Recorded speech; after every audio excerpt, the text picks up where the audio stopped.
সবাইকে স্বাগত জানাচ্ছি নেক্সাস টেলিভিশনের নিয়মিত আয়োজন লেডিস ক্লাবে এবং আজকে অহনা তাসনিম খান আছি আপনাদের সাথে এবং আর পুরো রমজান জুড়ে 6:30 পরে ইফতারের পরপরই আমরা যুক্ত হয়ে যাবার চেষ্টা করি পুরো 1 ঘন্টার একটা আয়োজন এবং সেই আয়োজনে বরাবরের মতোই আমরা কোনো একটা বিষয় রাখি এবং সেই বিষয়কে জের ধরেই পুরো একটা 1 ঘন্টার আড্ডা কাটে আমাদের। চমৎকার দুজন বন্ধু এসেছেন আমাদের স্টুডিওতে, চলুন কথা না বাড়িয়ে পরিচয় করিয়ে দিই তাদের সাথে।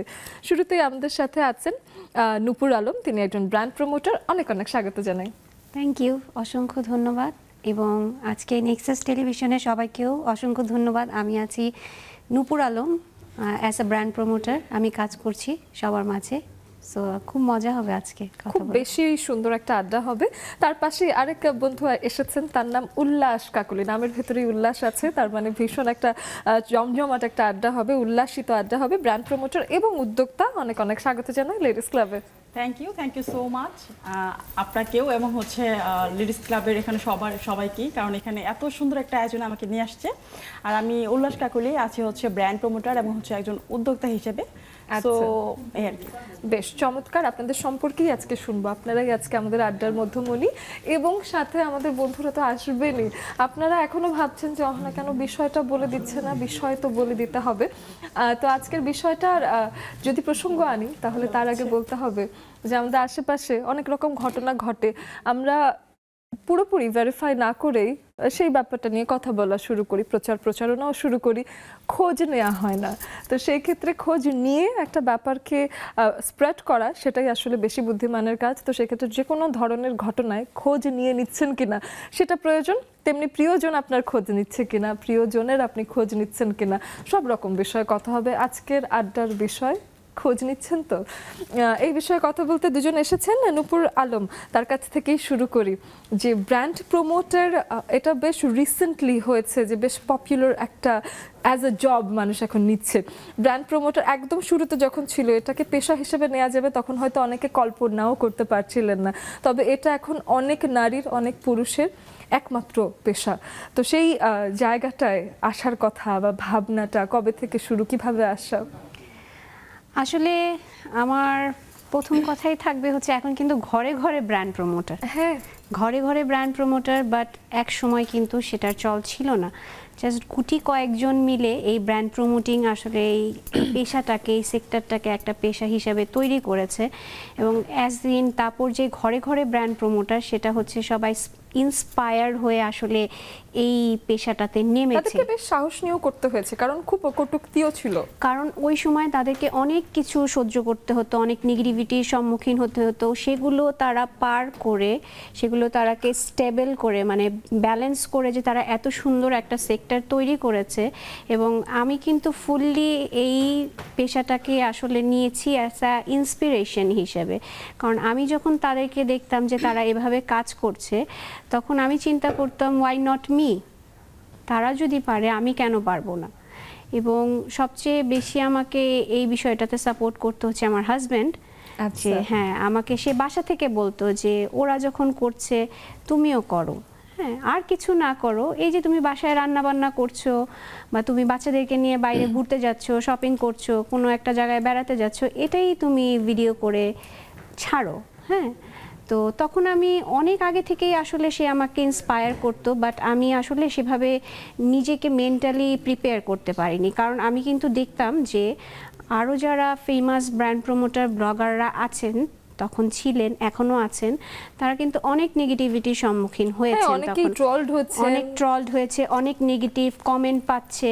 তো আমি তখন চিন্তা করতাম যে এগুলো যখন আমার সাথে হবে তখন কি আমি এগুলো টলারেট করতে পারবো, এগুলো ব্যালেন্স করতে পারবো? আসলে ওই জিনিসটা আমার প্রিপেয়ার হতে অনেক টাইম লেগে গিয়েছে, যার কারণে আমার এই ব্র্যান্ড প্রমোটিং সেক্টরটাতে আসলে এত দেরি করে আসা।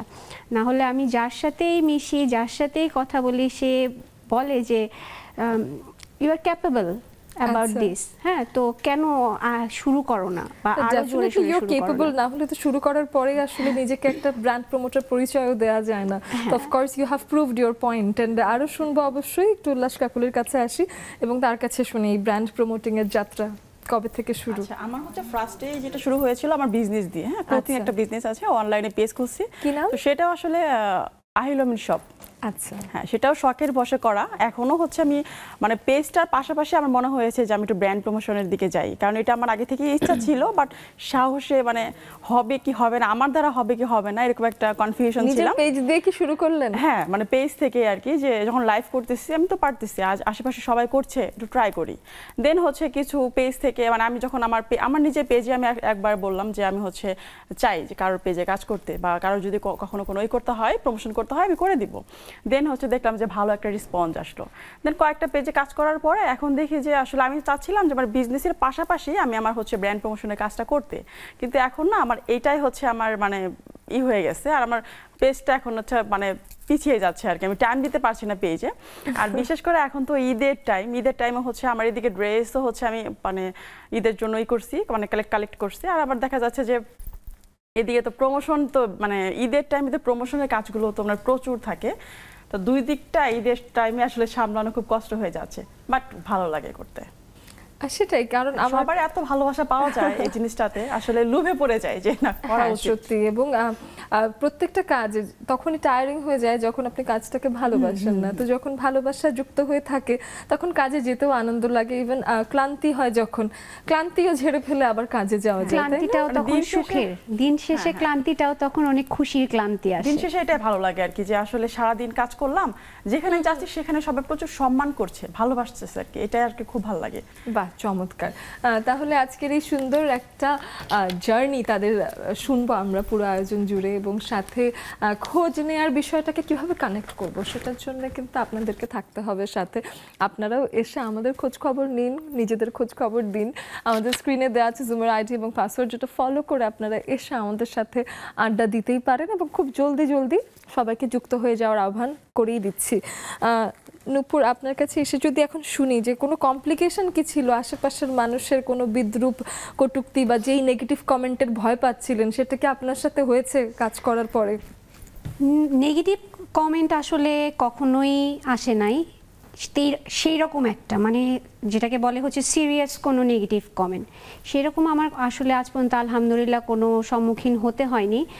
বাট যেটাকে বলে না যে পিছু টেনে ধরা, হ্যাঁ, আমাদের সেক্টরেই কিন্তু আমাদের পিছু টেনে ধরার আমাদের সাথেরই অনেক মানুষ থাকে, সেটার সম্মুখীন আমাকে একদম এসেই মুখ থুবড়ে পড়তে হয়েছে। এবং আমি খুব বড় ধরনেরই বলতে গেলে একটা মুখ থুবড়ে পড়া পিছু টানের মধ্যেই পড়েছিলাম। বাট আমার ফ্যামিলি মেম্বার বলবো, আমার হাজব্যান্ড বলবো, আমার বাচ্চাদের বলবো, যারা আমার সবচেয়ে বড় স্ট্রেংথ, আলহামদুলিল্লাহ আমার তাদের কাছ থেকে কখনোই কোনো ধরনের পিছু টান আসেনি, আসবেও না। তারা বরং আমাকে অনেক সাপোর্ট করে। হ্যাঁ, যেমন আমরা যে ব্র্যান্ড প্রমোটাররা আছি, আমরা কিন্তু বলতে গেলে একেবারে ফ্যামিলি পার্সনই কাজে এসেছি, হ্যাঁ, অ্যাজ আ ফ্রিল্যান্সার হিসেবে। আচ্ছা, আমার ক্যামেরাম্যানটা কিন্তু আমার সেই 8 বছরের মেয়েটা, আমার ক্যামেরাম্যান কিন্তু আমার ছেলে, আমার 14 বছরের যে ছেলে, সে আমার ক্যামেরাম্যান। বাহ, হ্যাঁ, এবং আরেকটা আমি খুবই প্রাউডলি বলতে চাই এবং বলি সব সময়, যে অনেকে আছে যে অনেকের হাজবেন্ড কিন্তু পছন্দ করে না এই সাপোর্ট সেক্টরটা, করতে চান না বা এটা নিয়ে ওয়ারিড ফিল করেন। হ্যাঁ, সাপোর্ট Husband-এর করলেও, support আসলে সবথেকে হ্যাঁ, বেশি সাপোর্ট প্রয়োজন হয়। করলেও কিন্তু একটা লোক দেখানো সাপোর্ট করে। হ্যাঁ, বাট আলহামদুলিল্লাহ আমার হাজব্যান্ড, আমি যদি কোনো ইভেন্টে থাকি বা কোনো এক্সিবিশনেও থাকি, সে যখন দেখছে যে আমার হচ্ছে না, আমার ক্যামেরা ধরাটা হচ্ছে না, আমার কাজটা আমি ওইভাবে করতে পারছি না, সে কর্নার থেকে এগিয়ে আসে, তুমি আমার কাছে দাও, আমি করে দেই। বাহ, সে যখন সাথে থাকে সে বলে আমার কাছে দাও, আমি করে দিই। তো এই ধরনের একটা সাপোর্ট যে আমি পাই ইভেন্টগুলোতে, মানে পাবলিকালি পাই, এবং প্লাস আমি বাসায়ও কিন্তু খুব সাপোর্ট পাই আমার হাজব্যান্ডের, আমার বাচ্চাদের। যে যখন আমি কোনো ভিডিও করতে থাকি, এডিটিং করতে থাকি, করতে করতে যদি মাঝখান দিয়ে আমার কোনো বাসারও কাজ চলে আসে বা সাংসারিক কাজও কোনো আমার হাতে চলে আসে, তখন আমার হাজব্যান্ড, তুমি এটা করতেছো, করো, আমি ওটা করে দিচ্ছি। বাচ্চারা এগিয়ে আসে, আম্মু তুমি কিছু করতেছো, আচ্ছা ঠিক আছে, এই সবাই চুপ চুপ চুপ, আম্মু কিন্তু এটা করতেছে। হ্যাঁ, তখন সাউন্ড করা যাবে না, সাউন্ড করা যাবে না, এই আম্মু এটা করতেছে, আম্মু এটা করতেছে, এই ওখানে আওয়াজ হবে না। বা এমন যদি কোনো মানুষ বাসায় থাকে যে না, তারা জানে না আমি কাজটা করতেছি, তারা আমার এই কাজের সাথে পরিচিত না, তাদেরকে কিভাবে হ্যান্ডেল করতে হবে সেটাও আমার বাচ্চারা করে ফেলে। বা ইদানিংকার বাচ্চারা আসলে বেশ ম্যাচিওর এবং মাকে হেল্প করলে তো আসলে আমার কাছে মনে হয় এটা ওদের পরবর্তী জীবনে সেটাও বেশ উপকার হবে, কারণ ওরা এই সেন্স অফ সেনসিটিভিটি, হ্যাঁ আসলে ওরাও একটা ট্রেনিং কিন্তু আমার মাধ্যমে পেয়ে যাচ্ছে যে এভাবে আমরাও আগাতে পারি।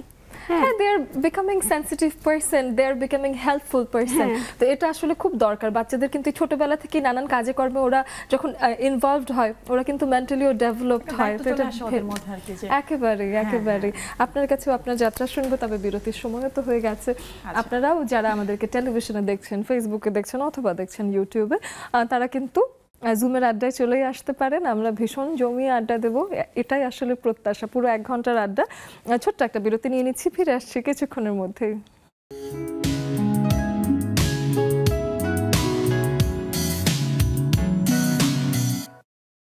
সবাইকে আরও একবার স্বাগত জানিয়ে নিচ্ছি নেক্সাস টেলিভিশনের লেডিস ক্লাবের আড্ডায়, এবং পুরো আয়োজনে আজকে খোঁজ নিয়ে আর নানান রকম ব্যাপার নিয়ে কথা হবে। তার আগে অবশ্যই আমি একটু উল্লাস কাকলের জার্নিটা নিয়ে আরেকটু শুনবো, কিন্তু আপনারা কিন্তু আর বসে থাকবেন না। স্ক্রিনে দেখানো জুমের আইডি এবং পাসওয়ার্ড ফলো করে দ্রুততার সাথে চলে আসুন, অনেক অনেক অনেক বেশি ভালো একটা আড্ডা দেওয়ার অপেক্ষা করছি।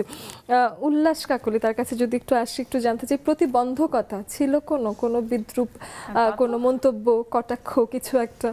তা তো ছিলই আসলে, থাকেই নাকি আমি শুনেছি। আপনি যে কোনো কাজে যাবেন, সেটা ভালো হোক খারাপ হোক, এটা আপনাকে পিছু টেনে ধরবেই যে কেউ হোক। হ্যাঁ, আর ভালো কাজে কেউ যদি দেখতেছেন যে দ্রুত এগিয়ে যাচ্ছে, তার ক্ষেত্রে তো প্রচুর থাকবে। এটা সব থেকে বেশি ক্ষতি করে দেখা যাচ্ছে যে আমাদের ফ্যামিলি পার্সন আছে কিছু, বা আত্মীয় স্বজন আছে, তারা বেশি ক্ষতি করে, বুঝতে পারছেন? এই আর কি। এটা যে সব থেকে বড় কথা যে আমি যে হেল্পটা পাই, এটা আমার ফ্যামিলি থেকে সব থেকে বেশি হেল্প পাই। ফ্যামিলি বলতে আমার একটা ছোট বেবি আছে, 4 বছর বয়স, আর আমার হাজবেন্ড। আর ওর কথা অনুযায়ী আসলে আমাকে আজকে এই ব্র্যান্ড প্রমোশনের কাজে আসা আর কি। ওই আমাকে ফার্স্টে বলতেছে যে তুমি করো।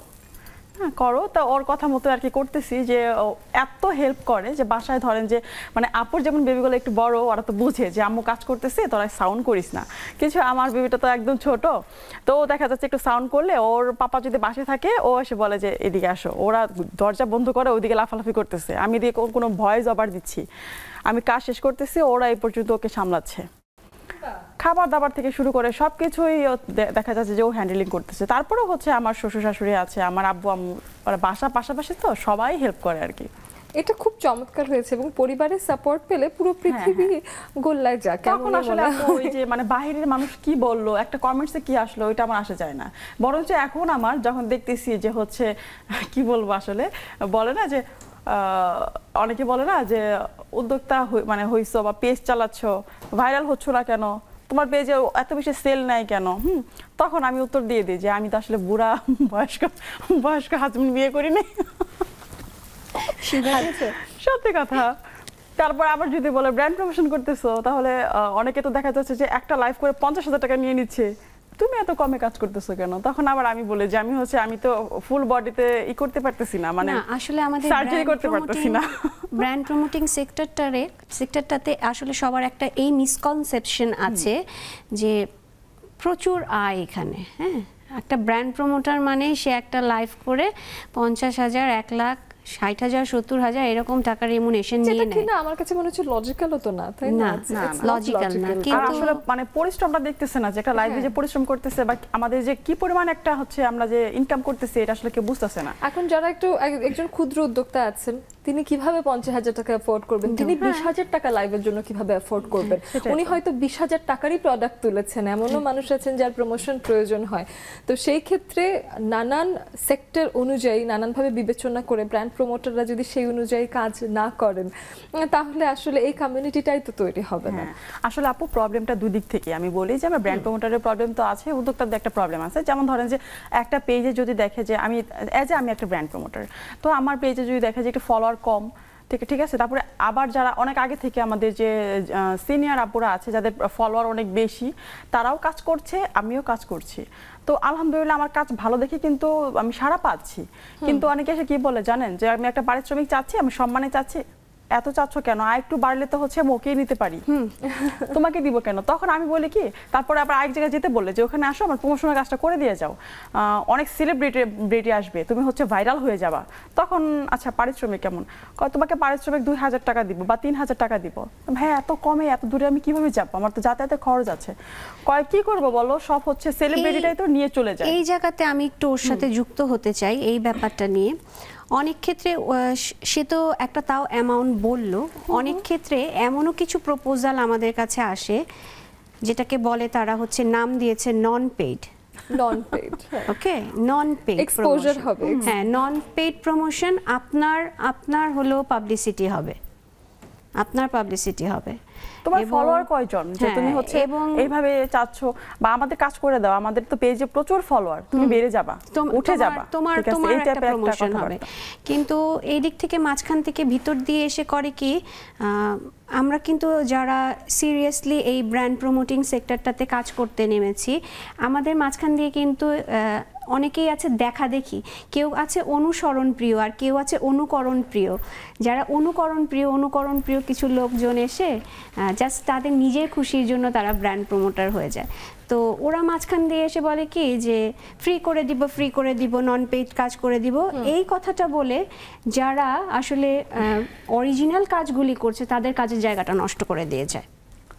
এটা আসলে কি আপু, এটা হচ্ছে এটা উদ্যোক্তাদের দুষ্টামি দিব, এটা ওনাদেরই দোষ। কারণ কি দেখেন, আপনি যে ফ্রিতে আপনি যেটা পাবেন, আপনি হচ্ছে মানে টাকা দিয়ে আপনাকে একজনকে আপনি যেটা পাচ্ছেন ফ্রিতে কি সেটা পাবেন? আসলে পাওয়া যায়? এটা কখনো সম্ভব হয়? ওটা কোয়ালিটির বিষয় আছে। একটা ড্রেস আপনি হচ্ছে কোন টাইপের একটা ড্রেস কখন ফুটে ওঠে, একটা সুন্দর একটা মডেলকে দিয়ে তো একটা ড্রেস যদি একটা ভালো মানে মডেলকে দিয়ে আপনি শ্যুটটা করান, সেক্ষেত্রে দেখা যাচ্ছে যে আপনি 1000 টাকা বাজেট রাখবেন যে 1000 টাকা দিয়ে আমি ড্রেসটা সেল করবো, আপনি সেই ড্রেসটা আপনি 2500 টাকাও সেল করতে পারবেন। হ্যাঁ, কিন্তু আপনি ওই টাইপের একটা মডেলকে যদি আনেন, ঠিক আছে, সেম ড্রেসে 500 টাকা দামও বলবে না। একটা মানানসইয়ের বিষয় কিন্তু আছে, মডেলের উপরে ড্রেসটার ফোকাসটা আসতেছে, সৌন্দর্যটা আসতেছে, এটা আসলে বুঝে না। আচ্ছা, সেই বিষয়গুলো বুঝলাম। এবার একটু যদি খোঁজ নিচ্ছেন তো আজকের বিষয়ে আসি। তো সেই ক্ষেত্রে খোঁজ নেওয়ার বিষয়টা প্রিয়জন থেকেই শুরু করতে চাই। তো দেখা যায় কি যে যখন নতুন সংসারে চলে আসা হয় তখন বাসার মানে বাবার বাড়িতে মায়ের বাড়িতে অতটা খোঁজ হয়তো নেওয়া পড়ে কি পড়ে না। তো সেই ক্ষেত্রে আমি এটাই জানতে চাই যে যখন হলো নিজের বাড়িতে আসলেন, অনেক বছর ধরে সংসার করছেন, তো ওই পাশে বাবা মার খোঁজ কিরকম নেওয়া হচ্ছিল বা কেমন হয়, কিভাবে ম্যানেজ করেন এই খোঁজ নেওয়ার ব্যাপারটা? আমার এখানে একটা কথা আছে যে খোঁজ নেওয়ার ব্যাপারে সবার আগেই কেন সন্তানদেরকে বাবা মার কথাটা বলা হয়, এই প্রশ্নটাকে উল্টানো যায় না? বাবা মা সন্তানের খোঁজ, হ্যাঁ, এইভাবে কেন কোশ্চেনটা আসে না? কোশ্চেনটা সব সময় কেন এভাবেই আসে যে বিয়ের পর বা আপনি যদি আপনার বাবা মার থেকে একটু ডিটাচও থাকেন, ডিটাচ বলতে গেলে অনেকে লেখাপড়ার জন্য উদ্দেশ্যেও কিন্তু দেশের বাইরে থাকে, হ্যাঁ, তখন বাবা মার থেকে ডিটাচ থাকে। তো সব সময় কেন সন্তানকে এই প্রশ্নটা করা হয় যে বাবা মার খোঁজ নিচ্ছেন? তো বাবা মাকে কি এই প্রশ্নটা করা যায় না যে আপনার সন্তানের খোঁজ নিচ্ছেন কিনা? বাবা মা আসলে নিশ্চয়ই আমি সেই প্রশ্নটাই করতাম, কিন্তু আজকে সন্তান এসেছে বলে আমি বাবা মার প্রশ্নটা করেছি। বাবা মা সন্তানের খোঁজ নেয় কিনা সেটা জিজ্ঞেস করলে আপনার কাছে উত্তর পাবো? আমার কাছে অবশ্যই উত্তর পাবেন, তার কারণ আমি আমার বাবা মার একমাত্র সন্তান। খোঁজ নেই আর না নেই, খোঁজ নিতেই হবে। হ্যাঁ, তো আর কাউকে যদি সারাদিন ফোন না দেওয়া হয়, বাবাকে মাকে কিন্তু অবশ্যই দিন শেষে ফোন দেওয়া হবেই। আর কিছু হোক আর না হোক, কি করছো সারাদিন, কি হলো, বা আমি সারাদিন কি করেছি তোমরা একটু শুনো, বা আমার বাচ্চারা আজকে এটা করেছে, আমার ওই বাচ্চাটা আজকে এই হয়েছে, আমার ওই বাচ্চাটার আজকে ওই হয়েছে, আমার ওই বাচ্চা এইটা করছে, আমার ওই বাচ্চাকে ওইটা করতে হবে, আমার ওই বাচ্চাকে ওইটা করতে হবে। নিজের খোঁজ না দেই, আমার বাচ্চাদের খোঁজ অবশ্যই দিতে হয়। একটা বিরতির সময় হয়ে গেছে, বিরতির পরেও জমজমাট আড্ডা চলবে, সাথে থাকুন।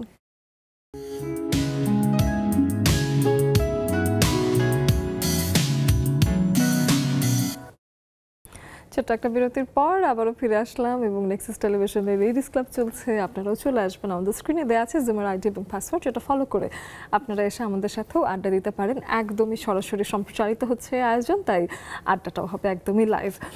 আমরা শুনছিলাম নূপুর আলম, আপনার কাছে শুনছিলাম সেটা হলো যে বাবা মারও সন্তানের খোঁজ নেওয়ার যে দায়িত্বটা আছে, সেটা আপনার পরিবার থেকে কেমন সেটা একটু বোঝার চেষ্টা করি।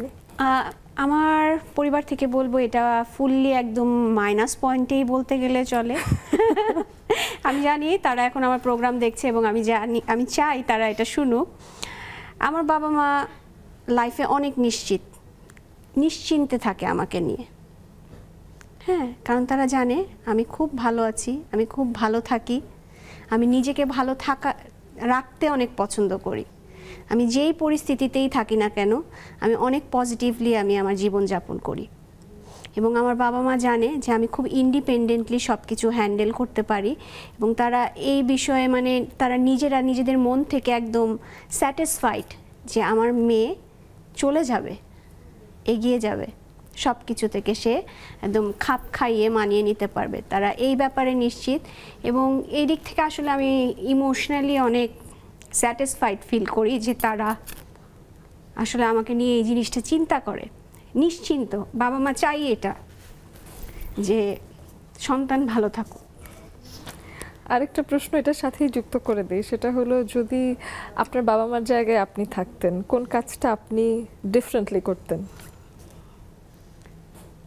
এই জিনিসটাই আমার মনে হয় আমি একটু ডিফারেন্টলি করতাম যে যতই আমি ভালো থাকি আর না থাকি সেটা তারা মনে প্রাণে দৃঢ়ভাবে চিন্তা করে, তারপরও আমি গায়ে পড়ে যেও হলে আমার মেয়েকে জিজ্ঞাসা করব কি করছিস, হ্যাঁ কেমন আছিস, কিভাবে করছিস। সেই আক্ষেপের জায়গা, অভিমানের জায়গাটা আমার মনে হয় অনেকে মেয়েরাই কানেক্ট করতে পারবেন, যে মেয়েরাই কানেক্ট করতে পারবে। হয়তোবা আজকে যদি আমি তাদের ছেলে থাকতাম তাদের আমার প্রতি হয়তোবা এই জিনিসটা আরও বেশি ভালো মানে পজিটিভলি তারা থাকতো, যে হয়তোবা খোঁজ নিত বা তার সাথেই থেকে যেত। আমি আমার বাবা মার একমাত্র সন্তান, কিন্তু আমি অনেক চেষ্টা করি তাদেরকে আমার কাছে এনে রাখার জন্য, কখনোই পারিনি। হ্যাঁ, কখনোই পারিনি। তারা তাদের মতো সেলফ ইন্ডিপেন্ডেন্ট। একটা আছে না যে না আমার একমাত্র মেয়ের কাছেই থেকে যাই, সেই মনোভাবটা তাদের নেই এবং আমিও কখনো তৈরি করতে পারিনি। হ্যাঁ, এমনও আছে যে আমি আমার আম্মুকে ফোন দিয়ে বলেছি যে আমার বাচ্চারা অসুস্থ, তাড়াতাড়ি আসো, আমি এটা এভাবে করবো, ওটা ওভাবে করবো। তখন দেখা যেত যে আমার আম্মু আরও আমাকে উপদেশ দিত বা আমাকে উল্টো বলতো, তোর ছেলে মেয়ের শরীর ভালো না, তুই এটা এভাবে কর, ওটা ওভাবে কর, আমার উপর নির্ভর করে থাকিস না, নিজে এভাবে ওভারকাম কর। তো সেখান থেকে একটা জিনিস হয়েছে নিশ্চয়ই, সেটা হলো আপনি এখন শক্তিশালী হয়ে উঠেছেন। এইটাই আমি চিন্তা করি যে এই দিক থেকে আমি নিজে অনেক ইন্ডিপেন্ডেন্ট, যে আমার কাউকে কখনো প্রয়োজন হয় না। দেখা যায় যে আমাদের প্রতিদিনের জীবনেও অনেক ধরনের নেগেটিভিটি থাকে। এমনও অবস্থা হয় যে হঠাৎ করে কেউ হসপিটালে ভর্তি হয়ে গেল, তখন চিন্তা করতে থাকি যে কেউ একজন আসুক, আমার সাথে যাবে, কেউ একজন রোগীর সাথে বসে থাকবে, বা আমি বাসা দেখব, বা বাসায় কেউ একজন থাকবে, আমি রোগীর সাথে বসে থাকবো। আমার এগুলো কিছু চিন্তা করতে হয় না, আমি দেখা যায় যে সব দিক থেকেই ম্যানেজ করে ফেলতে পারি। তো আমি আসলে এটা একটা প্লাস পয়েন্ট মনে করি, স্কিল ডেভেলপ হয়েছে। আমি এটা একটা প্লাস পয়েন্ট মনে করি। যদি আমার বাবা মা আমাকে এই দিক থেকে একটু স্ট্রিক্টলি মেনটেন করেছে, সেটা আমার জন্যই ভালো হয়েছে যে আমি খুব শক্তিশালীভাবে ইন্ডিপেন্ডেন্ট হয়ে এই সাইডটা থেকে বের হয়ে আসতে পেরেছি, যে আমার লাইফে কাউকে প্রয়োজন হয় না। এবং অনেক এখান থেকে একটা মেসেজও আছে, আমি নিশ্চিত যে আমাদের বন্ধুরা মেসেজটা পেয়ে যাবে এটার মধ্যে থেকে। অনেক মেয়েদের দেখা যায় কি যে পরিবার থেকে সাপোর্ট না আসলে, বা পরিবার আমাকে যখন ছেড়ে দেবে নিজের মতো করে, তখন অনেক মেয়ে বলেন যে সাপোর্টটা না পেলে কোনো মেয়ে এগোতে পারে না। কিন্তু কিছু না পেলেও যে মেয়েরা যা আছে তাই নিয়ে এগিয়ে যাবে, সেটাই কিন্তু এটার একটা প্রমাণ। আমার তো মনে হয় যে একটা ছেলের থেকে একটা মেয়ে মনে হয় আরো বেশি হার্ড হয় আপু। মানে আমরা সফট মাইন্ডের অবশ্যই, কিন্তু দেখা যাচ্ছে কি একটু আঘাত পেলে না আমরা তো আরো হার্ড হয়ে যায়। হ্যাঁ, যেমন আমি আমার দিকটা যদি বলি, দেখা যাচ্ছে যে অনেক সময় অনেক দিক দিয়ে অনেক আঘাত পাই। হ্যাঁ, আমার বাসা থেকে না হলেও আমার হাজবেন্ডের বাসা থেকে পাই। হ্যাঁ, দেখা যাচ্ছে কি যে এই জিনিসটাই তো আমি হেল্প পাই, তাই না? আমি অনেক জিনিস আছে না এরকম যে আমি হেল্প পাই, একটা ছোটখাটো জিনিস হেল্প পাচ্ছি না। সবসময় সব কিছুতে লুকোচুরি বা লুকিয়ে করা এই টাইপের একটা ঝামেলা থাকে আর কি সবসময়।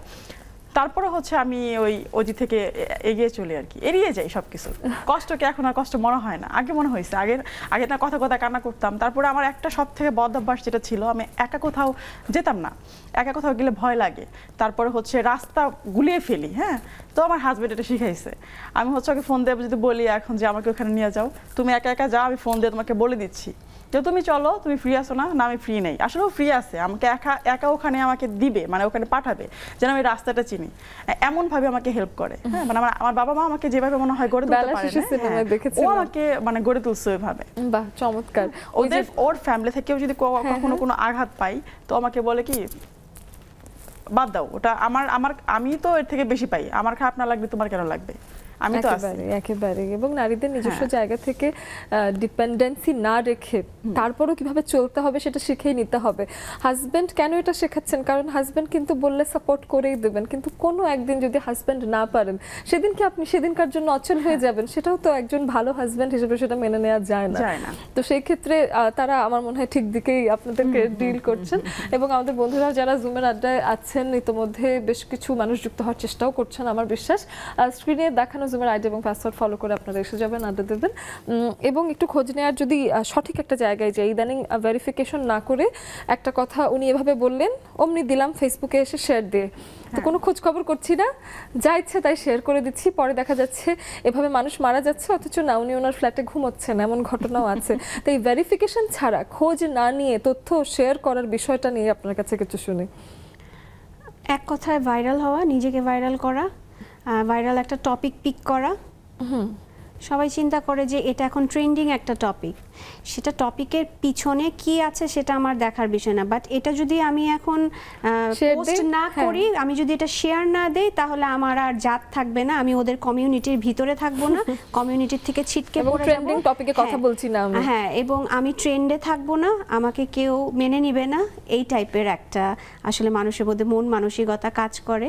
সো কোনো কিছু ভেবে চিনতে না হলেও আগে আমি পোস্টটা দিয়ে নিই, আগে আমি ওটার ভিতরে এন্ট্রি করে নেই, তারপর ওটার পিছনে কি আছে তখন দেখবো না।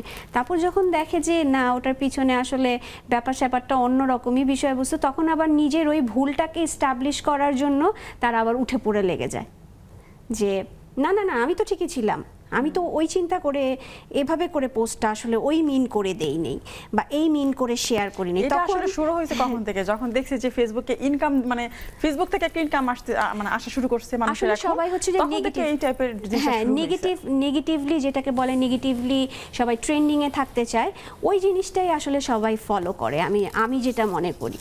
আচ্ছা, আরো আসছি অবশ্যই।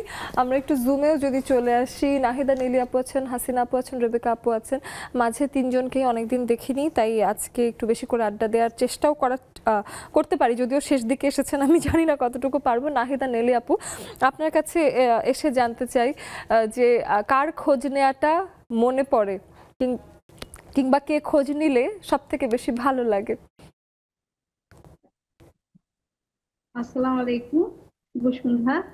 আসলে হ্যাঁ, আমরা যদি কারো খোঁজ নিতে পারি, ভালো মন্দ জানতে পারি, আসলে খোঁজ নিয়ে নিজেরও ভালো লাগে যে জানলাম যে সম্পর্কটা একটা গভীর হলো। তো আমাদের দরকার বা চেষ্টা করা উচিত সবার সাথে সম্পর্কটা রাখার জন্য, অন্তত সম্পর্কটা দৃঢ় করার জন্য আমাদের খোঁজ খবর নেওয়া, ভালো মন্দটা জানা। তো চেষ্টা করি সবার খোঁজ খবর রাখতে, সম্পর্কটা রাখতে, ভালো মন্দ জানতে, আত্মীয় স্বজন সবার, বন্ধু বান্ধব সবাই খোঁজ খবর নেই, চেষ্টা করি। বাহ, চমৎকার নাহিদা আপু। হাসিনা আপুর কাছে আসতে চাই, তার কাছে এসে জানতে চাই যে খোঁজ নিচ্ছেন কিনা, আপনার আশেপাশে সবার খোঁজ নেওয়া হয় কিনা সময় মতো করে? আমি অনেক শুনেছি যদিও যে কেউ যদি অনেকদিন জুমে না আসে, আপু নাকি সবাইকে ফোন দেয়, আবার কাউকে যদি অনেকদিন ফেসবুকে দেখা যাচ্ছে না, অমনি হাসিনা আপার ফোন, কারো কাছে খোঁজ নাই ওনার কাছে আছে, এরকমও নাকি হয়? শুভ সন্ধ্যা, অনেক ধন্যবাদ। বড় মেয়েটা একটু অসুস্থ ছিল, তাই জুমে কয়েকদিন ছিলাম না ঠিক মতো, সবাইকে অনেক মিস করছি। তো যাই হোক, আসলে এটা মনে হয় একটা কেমন, মানে জেনেটিক ভাবে আমার বাবার কাছ থেকে পাওয়া, এটা আমার খুব পছন্দের একটা বিষয়। মানে কেউ আমার খোঁজ নেক বা না নেক, আমি চেষ্টা করি যদি একটু অ্যাবসেন্স দেখি বা পাচ্ছি না কিংবা দেখা হচ্ছে না, যাদের সাথে আমার ভালো সম্পর্কটা, আমি বা খারাপ সম্পর্ক থাকলেও বিশেষ করে যখন শুনবো সে কোনো বিপদে আসে, তখন অন্তত আমি তাকে খোঁজ নিব। একদমই খারাপ সম্পর্ক, তারপরে দেখা গেছে কোনো বিপদের কথা শুনলে আমি তার বাড়িতে হইলে চলে যাই দেখতে, যে তার সাথে বাহ। আমার একটা খারাপ সম্পর্ক, কিন্তু আমার ওই ইয়েটা, যেমন বিশেষ করে আমাদের জুমে এখন শানু আপু কিন্তু অনেকদিন ধরে অ্যাবসেন্স, তো ও কিন্তু খুব হাসি খুশি প্রফুল্ল একটা মানুষ।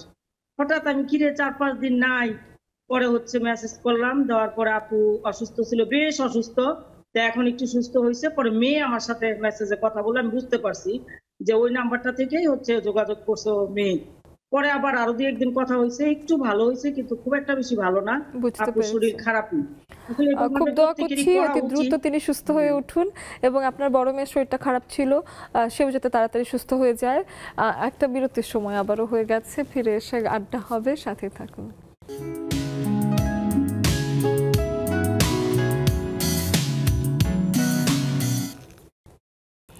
খোঁজ নেওয়ার যে রীতিনীতি সেটা আসলে বেশ পুরনো, এবং কেউ যদি অনেকদিন হারিয়ে থাকেন বা নিজের মতো করে একলা সময় কাটান, তার ভিতরে কেউ আপনাকে মিস করে হালকা একটু খোঁজ নিলেই কিন্তু মনটা ভালো হয়ে যায়, তাই না?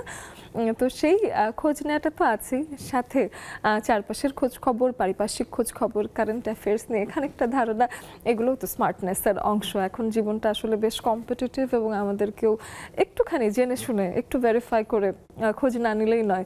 তো সেই ক্ষেত্রে খোঁজ খবর করে আসলে মানুষ দেখা যাচ্ছে যে এখন আর তেমন কোনো কাজ করছেন না। মাঝে মাঝেই কিছু কিছু মানুষের, বলবো সবার ক্ষেত্রে বলবো না, যেমন আমি ভেরিফিকেশন না করে কখনোই কিছু শেয়ার করি না। চলতি কোনো টপিকে কিছু মন হলেই একটা কিছু বলে দেই না। আমার মনে হয় যে আই লাইক টু অবজার্ভ। তো সেই ক্ষেত্রে অনেকে সেটা করেন না, অনেকে সব কিছুতে পার্টিসিপেট করেন বেশ লাউড অ্যান্ড প্রাউড, এবং ভুল মেসেজ শেয়ার করে। তো সেটা কেন হচ্ছে, সেই প্রবণতা কেন? এটা আসলে আপু আগে ছিল হচ্ছে ফেসবুক মানে আমরা সামাজিক মাধ্যম মানে ভাবতাম, এখন আসলে এটা সম্পূর্ণ একটা অসামাজিক হয়ে গেছে। কারণ হচ্ছে এখন যখন থেকে হচ্ছে ফেসবুক একটা মানে ইনকামের একটা সুযোগ করে দিচ্ছে, যে কোনো পোস্ট ভাইরাল হলেই নাকি সেখান থেকে ইনকাম হয়ে যাচ্ছে। তো সেই দিক থেকে মানুষ কি করে যে ওই নেগেটিভ যেটা আপনি দেখবেন যে এখন কারা ভাইরাল হচ্ছে বা কারা ইনকাম করতেছে, কারা ফেসবুকে এখন পুরো ফেসবুক জুড়ে আছে। কিছু মানে আছে যে একদমই মানে গ্রামের বা কোনো কিছুই বুঝে না, ফেসবুক সম্পর্কে কিছুই জানে না, উল্টাপাল্টা পোস্ট দিচ্ছে বা নানান ধরনের গান টান নানান অঙ্গভঙ্গি করে হচ্ছে তারা ভাইরাল হচ্ছে। তাদেরকে দিয়ে মানুষ হচ্ছে ব্র্যান্ড প্রমোশন করাচ্ছে। তখন মানুষ নেগেটিভ মানে তখন কিন্তু আমরা কি ভাবি, মানে নেগেটিভটা কিন্তু আমরা করার ট্রাই করি। হ্যাঁ, আমরা হচ্ছে নিচে গিয়ে জামা কেন সেল করব, জামাকে নিচে গিয়ে সেল করার জিনিস সুন্দরভাবে ধরে প্রেজেন্ট করে দেন হচ্ছে আমরা একটা ড্রেস সেল করতে পারি। কিন্তু আসলে মানুষ কি করে যে নেগেটিভটাকে মানুষ নেয়, এই জন্য নেগেটিভটা আসলে ছড়াচ্ছে বেশি। সবাই এখন ওই রিচের পেছনে আসলে ছোটে, যে কত ভিউ হয়েছে, ভিউ বাণিজ্য এখন বেশ পপুলার। ভিউ বাণিজ্যটা আমি বলবো যে আমাদের মনে হয় দেশভিত্তিক কি পপুলার। আমাদের যে উন্নত দেশগুলো আছে সেখানে কিন্তু এই বিষয়টা না, ওরা কিন্তু অনেক পজিটিভলি আসলে এই জিনিসটাকে হ্যান্ডেল করে। বাট আমাদের দেশে দেখা গিয়েছে যে সবাই নেগেটিভলি আসলে ভিউ বাণিজ্যটা করে থাকে। ওইটার কিন্তু কারণ আছে, কারণ আমাদের যে হচ্ছে মানে বাইরের কান্ট্রিগুলোর সাথে আমাদের কান্ট্রি কিভাবে মেলাবেন। আমাদের কান্ট্রিতে এখন পর্যন্ত এখন তো শিক্ষিত জাতি তো অনেকটা শিক্ষিত হয়ে গেছে, এখন পর্যন্ত এমন একটা অবস্থায় আছে যে একটু জমির জন্য হচ্ছে ছেলে বাবাকে মেরে ফেলতেছে। হ্যাঁ, তারপর টাকার জন্য হচ্ছে একজন আরেকজনকে চিনছে না। হ্যাঁ, নরমালি ফ্যামিলি সম্পর্কে ভালো থাকে না। সেটা অবশ্য দেশভিত্তিক না, সেই ধরনের পারিপার্শ্বিক আমার মনে হয় যে এই ঘটনাগুলো অন্যান্য দেশেও আছে, বাট আমাদের দেশে একটু বেশি একটু বেশি হচ্ছে। তো আমি একটু জুমে চলেই আসি, শেষের দিকে যেহেতু চলে এসেছি, খুব ক্ষীণ সময় পাবো, স্বল্প সময়ে রেবেকা আপুর কাছে আসতে চাই। রেবেকা আপু, একটু জানতে চাই যে খোঁজ নিয়ে যে কোনো তথ্য শেয়ার করা কতটুকু জরুরি? ধন্যবাদ অহনা, শুভ সন্ধ্যা। শুভ সন্ধ্যা আসলে আপু। খোঁজ নিয়ে সবার খোঁজ খবর নেওয়াটা তো আসলে আমাদের সবারই উচিত। আর আমি অনেক সময় দেখি আমাদের জুমেরই কিছু বন্ধুরা আছে যারা সকাল সন্ধ্যা শুভ সন্ধ্যা, তারপরে শুভ দুপুর, শুভ রাত্রি লেখে। সেসব বন্ধুগুলোকে খুব মিস করি মাঝে মাঝে। অনেকেই আছে, এর মধ্যে নাম আমি উল্লেখ করতেছি না, তারা দেখি যে আসলে এটা খোঁজ নেয় তারা।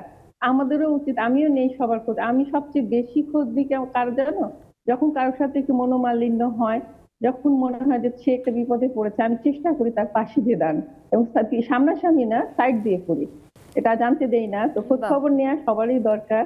আর খোঁজ খবর নিয়ে একটা হচ্ছে আত্মীয়তার সাথে সম্পর্ক বজায় রেখে চলাই হচ্ছে ইসলামের ধর্মীয় একটা ইসলামিক একটা ব্যাপার থাকে। চমৎকার বলেছেন। সেই নিয়মগুলো আমি পালন করার চেষ্টা করি সব। বাহ, সুন্দর সুন্দর, খুব সুন্দর।